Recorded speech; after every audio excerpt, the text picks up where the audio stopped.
अस्सलाम वालेकुम स्टूडेंट्स। आज हम डिस्कस करने वाले हैं श्रोडिंगर एटॉमिक मॉडल। तो जरा देख लीजिए श्रोडिंगर कौन थे, उन्होंने अपना एटॉमिक मॉडल क्यों पेश किया, कब पेश किया, ये जरा देख लीजिए।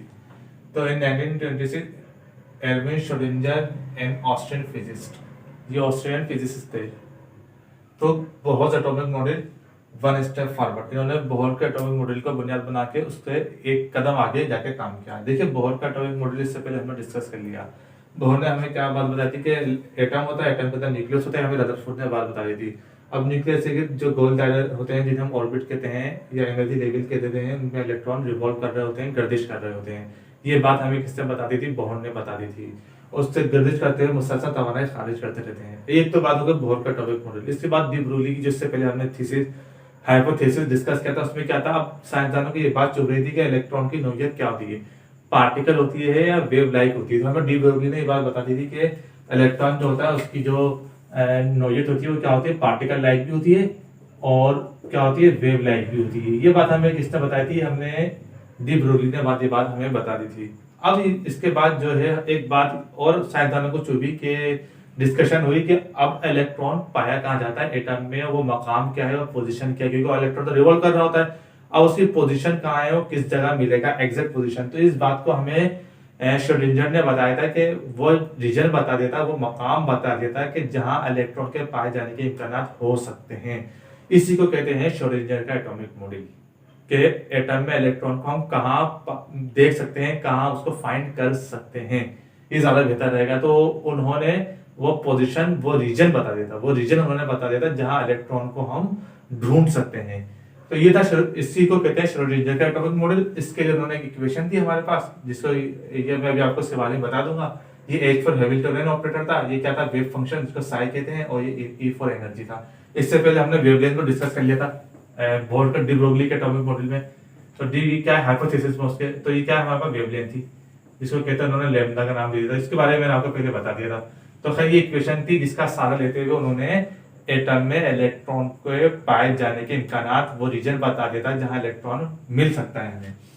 तो जरा देखिए इसको, श्रोडिंगर यूज्ड मैथमेटिकल इक्वेशन, ये वाली इक्वेशन थी, to describe likelihood of finding an electron in a certain position. वो पोजीशन या वो रीजन बता देता है जहां इलेक्ट्रॉन क्या होते हैं, हमें एटम में मिल सकता है।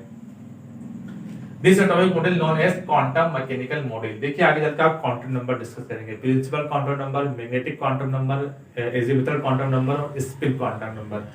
तो श्रोडिंगर के मॉडल को हम क्या कहते हैं? क्वांटम मैकेनिकल मॉडल भी कह सकते हैं। ये एमसीक्यूज के तौर पे आप याद रखिएगा, कभी पूछते हैं कि क्वांटम मैकेनिकल मॉडल क्या होता है, और श्रोडिंगर का जो एटॉमिक मॉडल होता है वो क्या होता है? क्वांटम मैकेनिकल मॉडल भी उसको हम कह सकते हैं। Schrodinger model is just an important improvement Bohr atomic model. उन्होंने बोहर के एटॉमिक मॉडल को क्या काम किया था? उसमें इंप्रूवमेंट कर दी थी। He took an atom of hydrogen, जिसे बोहर ने हाइड्रोजन पे काम किया था, इस तरह उन्होंने भी समझ लिया हाइड्रोजन के एटम पर काम किया था। अब जब देखिए, the quantum mechanical model determines that electron can be found in a various location around the nucleus. He found electron are in orbit and electron cloud। देखिए उन्होंने क्या कहा था, उन्होंने ये बात हमें बताई थी, जिसे बोहर ने हमें बताया था कि न्यूक्लियस के गोल दायरे, जिन्हें मदार कहते हैं, शेल कहते हैं, ऑर्बिट कहते हैं, इलेक्ट्रॉन गर्दिश करते होते हैं। पहले को उन्होंने के का नाम दिया, आगे चलते हम इलेक्ट्रॉनिक कॉन्फ़िगरेशन डिस्कस करने के साथ सुन लेंगे भी के ये एल, तीसरे ऑर्बिट को उन्होंने एम का नाम दिया, पहले ऑर्बिट को उन्होंने n1 कह दिया, दूसरे ऑर्बिट को उन्होंने n2 कह दिया था, तीसरे ऑर्बिट को n3 कह दिया था। क्वांटम नंबर आगे चलकर पढ़ेंगे आप फर्स्ट ईयर वगैरह में। इस तरह उन्होंने पहले ऑर्बिट को e1 कह दिया था, ये भी देखेंगे कि पहले दूसरे ऑर्बिट को e2 कह दिया था। तो खैर अब उन्होंने काम क्या, उन्होंने वो बात बताई जिसे उन्होंने अभी हमें बताया कि the quantum mechanical model determine that electron can be found in a various location and around the nucleus. He found electron are in orbit and electron cloud. देखिए श्रोडिंगर ने क्या बात बताई थी कि बोहर ने बताया था कि न्यूक्लियस के गोल दायरे, जिन्हें हम ऑर्बिट कहते हैं, इलेक्ट्रॉन गर्दिश कर रहे होते हैं। श्रोडिंगर ने कहा था नहीं, न्यूक्लियस के गोल दायरे वो तो है ही, लेकिन और भी हमारे पास 3 डायमेंशनल मॉडल उसने बताया था कि जो है ऑर्बिट, ऑर्बिटल होते हैं न्यूक्लियस के गिर्द, 3 डायमेंशनल, यानी इसको उन्होंने ऑर्बिटल्स कहा, जहां इलेक्ट्रॉन के जो है ना पाए जाने के इम्कान हमारे हो सकते हैं। गर्दिश तो कर रहे होते हैं, लेकिन इसके अलावा इलेक्ट्रॉन जो गर्दिश होती है सिर्फ गोल नहीं होती, इस तरीके से भी होती है, इस तरीके से भी होती है, इस तरीके से भी होती है, जिसको उन्होंने ऑर्बिटल का नाम दिया था और कहा 3 डायमेंशन, यानी एक्स के दिया, वाई के दिया, जेड के दिया, इस तरीके से। तो उन्होंने कहा था न्यूक्लियस के गिर्द जो है वो मकाम जहां इलेक्ट्रॉन के पाए जाने के इम्कानात हो सकते हैं, वो रीजन जहां इलेक्ट्रॉन मिल सकता है, उसको हम क्या कहते हैं? ऑर्बिटल कहते हैं। जबकि ऑर्बिट क्या होता है? न्यूक्लियस के गिर्द गोल दायरे, जिनमें इलेक्ट्रॉन रिवॉल्व कर रहे होते हैं, गर्दिश कर रहे होते हैं। घूम रहे होते हैं तो उसको उन्होंने ऑर्बिट कहा था। ये है, और यहीं से फिर ऑर्बिटल की थ्योरी की शुरुआत हुई। तो ऑर्बिट और ऑर्बिटल में ये डिफरेंस है।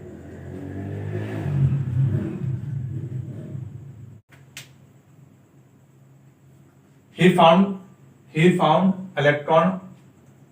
found electrons are in orbit as an electron cloud। जब ये घूम रहे होते हैं थ्री डायमेंशनली तो बहुत सारे इलेक्ट्रॉन होते हैं समझ लें, या यानी इलेक्ट्रॉन घूम रहे होंगे एक एटम में बहुत सारे भी हो सकते हैं।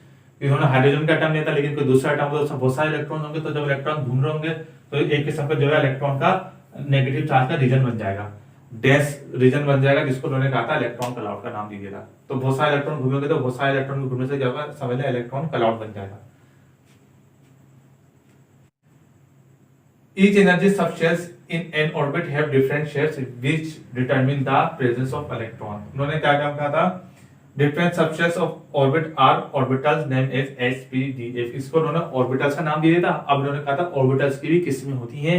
तो उन्होंने कहा था एक था और s orbit, एक s orbit होता है। उन्होंने कहा था p orbit, d orbital और f orbital। orbit नहीं orbital, s orbital, p orbital, d orbital और f ऑर्बिटल। इसको उन्होंने ऑर्बिटल्स का नाम दिया। जहां इलेक्ट्रॉन के पाए जाने के इम्कान हो सकते हैं उसको उन्होंने ऑर्बिटल का नाम दिया। इसको उन्होंने कहा था इसकी शक्ल ये क्या होता है, स्फेरिकल होता है। s ऑर्बिटल क्या होता है, जरा देख लें, स्फेरिकल होता है। उन्होंने इसकी शक्ल और शेप के बारे में बताया था, स्फेरिकल होता है। d क्या होता है, डंबल होता है। डंबल इस तरह देख लिए, डंबल स्फेरिकल ऐसा होता है गोल। d क्या होता है, डंबल होता है। और p क्या होता है, डंबल होता है। और d क्या होता है, डबल डंबल होता है इस तरीके से। तो उन्होंने इसकी शेप के बारे में बता दिया था और इनके बारे में बता दिया कि एस, पी, डी, एफ होते हैं। तो ये भी श्रोडिंगर के एटॉमिक मॉडल में बात पता चल गई थी। The numbers and kinds of atomic orbitals depend on the energy subshell. देखिए एक बात और देखिए, जो हमारे पास ऑर्बिटल्स होते हैं उसमें क्या होता है, एस में 2 इलेक्ट्रॉन होते हैं, इससे ज्यादा नहीं हो सकते, इससे कम हो सकते हैं। पी में 6 इलेक्ट्रॉन होते हैं, इससे ज्यादा नहीं हो सकते, इससे कम हो सकते हैं। डी में 10 इलेक्ट्रॉन होते हैं, इससे ज्यादा नहीं हो सकते, इससे कम हो सकते हैं। 11 नहीं हो सकते, डी में 10 है, 9, 8, 7 हो सकते हैं। एफ में 14 होते हैं। बस ये डी तक याद रखिएगा। तो ये था श्रोडिंगर का एटॉमिक मॉडल, जिसको क्वांटम मैकेनिकल मॉडल भी कहते हैं। इसी से फिर जो है बाद में ऑर्बिटल थ्योरी की भी इब्तिदा हो गई। तो ये श्रोडिंगर ने अपने एटॉमिक मॉडल में बात बताई थी कि इलेक्ट्रॉन एटम में किन पोजीशन पर मिल सकता है, किस रीजन में मिल सकता है। इस इक्वेशन का सहारा लेते हुए इसको कहते हैं H फॉर हैमिल्टनियन ऑपरेशन। ये वेव फंक्शन कहलाता है, ये भी लिख लें पहले, ये वेव फंक्शन। और E फॉर एनर्जी, ये वेव फंक्शन साइ कहते हैं उसको, सिंबल कहलाता है। इससे पहले जो ये जो आप देखें T जैसा लैम्डा कहते हैं, वेवलेंथ के लिए यूज होता है। इसके बारे में मैंने पहले आपको बता दिया। तो ये था श्रोडिंगर का एटॉमिक मॉडल, जो मुख्तसर सा 9th क्लास पे इतना डिटेल में नहीं है, सिर्फ आप यही लिख लीजिएगा और काफी है। आगे चल के आप फर्स्ट और सेकंड ईयर में जब इंटरमीडिएट में जाएंगे उसको डिटेल में डिस्कस करेंगे, इक्वेशन भी आप डिस्कस करेंगे जब।